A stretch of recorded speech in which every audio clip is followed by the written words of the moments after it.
खुलुमबाय जोंनि BM celeb चेनेलनि भिउवार्स and साबस्क्राइबार्स आरो बर' हारिनि रायजो राजा आदै मादैमोन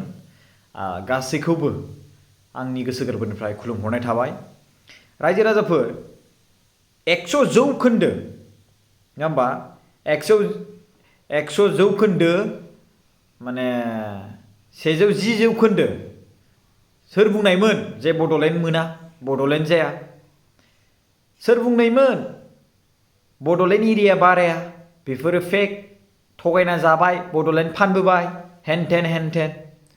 थांनाय समाव बिएसि एकर्ड जादोंमोन एसे एरिया मोनदोंमोन बिनि उनाव बिटिसि एकर्ड जादोंमोन एरिया एसे बारायबावदोंमोन बिटिसि उनाव बिटिआर एकर्ड जादों दा दिनै एरिया बारायनो थांगासिनो दं। जिखुनु हक जाय बर' रायजो राजाफोर दं बै बर' रायजो राजाफोरनि गामिखौ सोसननो थांनायखौ जों नुनो थांगासिनो दं। एनाउन्समेन्ट होबाय डिक्लेरेसन होबाय इट्स कल्ड भइस नटिफिकेशन जों बुंनो हायो बेखौ जेनेबा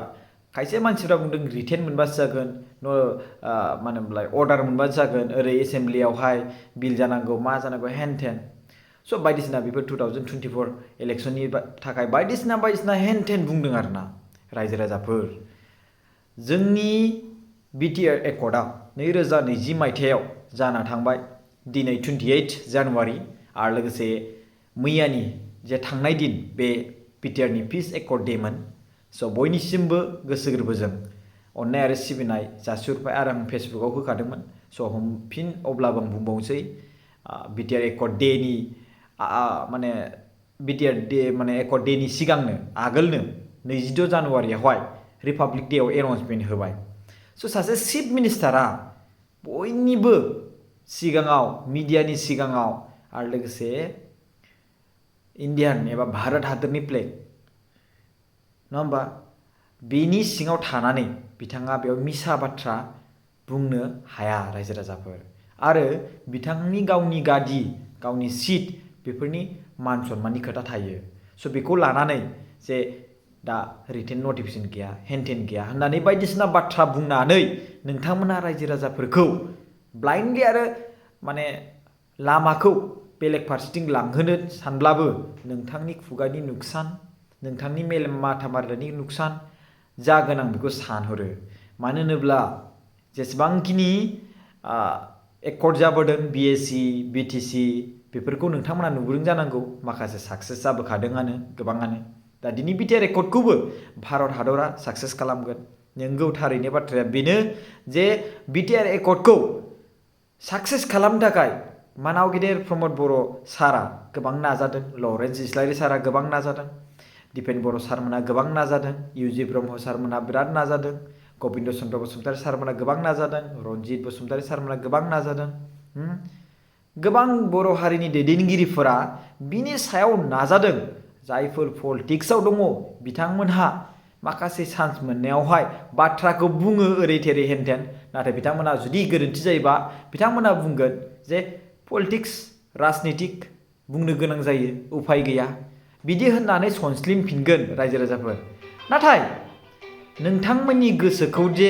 बिथांमोना बुंनानै सोलायहोबाय माखासे सुबुंखौ नोंथांमोना दिनै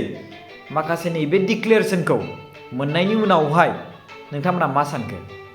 एसेबाबोथ' नोंथांमोनहा बिनि सायावहाय बिजिरफिननांसिगोन खायसे सुबुंफ्रा जायफोरहा माखासे लाला बिला बाथ्रा बुंग्रा जायफोरो पलिटिकेलि लाबालाबनि थाखाय माखासे बाथ्राखौ बुंदोंमोन बिथांमोनहा जे मोनथिखायो अलरेडि एरिया एक्सटेन्ड जागोन नाथाय बिथांमोनहा ओरैबा ओरै खना खनला बायदिसिना बुंनानै गुबुन जातिफोरखौबो माखासे सानहोबाय चान्स होबाय दाख्लैबावैनि गेजेरावसो नोंथांमोना नुनो मोन्दों बिटिआरनि गेट माने बिटिसिनि गेट जाय सेक्रेटारिनि गेट बेवहाय बर' रावजों इंलिस रावजों दं बेवहाय असमिया रावबो थानांगौ एसामिस रावबो थानांगौ होननानै जोंनि बर'निनो सासे बिपिएफ पार्टिनि दैदेनगिरि सासे बिथाङा बुंदोंमोन लोगो लोगोनो गुबुन जातिफ्रा बुंनो चान्स मोनबाय बेफोर मा आरो दिनै जों खोनानो मोन्दों हाजार क्रर थाखाखौ थगायनो सानदोंमोन हाजार क्रर थाखा माखासे लुथिदों हाजार क्रर थाखा माखासे बिना खामानियावहाय माने प्रजेक्टआ कमप्लिट जायालासिनो कन्ट्रेक्टरफोरनो सेंसन खालामदों बेफोर मानो रायजो राजाफोरखौ एसेबां थगायना जानो नागिरदों मानो रायजो राजाफोरखौ एसेबां थगायनो सानदों हो थांनाय जे गभर्नमेन्टआ जुदि बेबायदि जायामोनब्ला दिनै माखासे सनितपुर आरो बिश्वनाथ डिस्ट्रिक्टआवहाय माखासे मा होनो फान्ड केरि अन खालामहरनो हागौमोन दैथायहरनो हागौमोन लामा एसे बानाय NGOनि दारैबो हरनो हागोन फान्ड बानायनानै स्किम बानायनानै हरनो हायो मानो होनोब्ला BTR एकर्डआनो जा BTC एकर्डआनो जा बेवहाय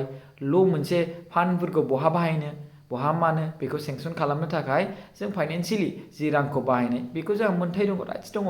स' बे हिसाबै जों बेखौ बाहायनो हायो दाबो 1500 करोड़ जि मोनगोन BTR एकर्डनि दारै बेखौबो सनितपुर आरो बिश्वनाथआव बेखौ बाहायनो हागोन नाथाय दा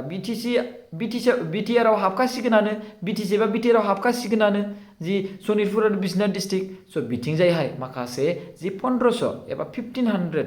करोड़ बे रांखौ बाहायनो हाहैसिगोन माखासे दिनै गोबां सुबुंफोरा बुंदों सिगाङावहाय बिथांमोना बुङोमोन माने एरिया एक्सटेन्ड जाया एरियाखौ बाराया थगायबाय फानबाय जाया माब्लाबाबो बियो ओरैबायदि बिथाङा ओरैबायदि हेनटेन बायदिसिना बाथ्रा बुंदों बै समावहाय दिनै बिथांमोनहा बुंफिनलायबाय एरिया बारायनानैल' मा जानो जोंनि थांखिया बड'लेण्ड स्टेटमोन नै बिराद उल्टां फाल्टां खोथाफोरखौ बाथ्राखौ बाहायबाय थायो बड'लेण्ड स्टेटआबो जागोन एरिया जेला बारायबाय एबार नेक्स्टआ जोंना मा स्टेटनि पावार जोंना नङा होमबा स' थिग बेबायदिनो आरोना स' 100 जौखोन्दो माने सोर बड'लेण्ड जाया होनदोंमोन गोसोआव लाखि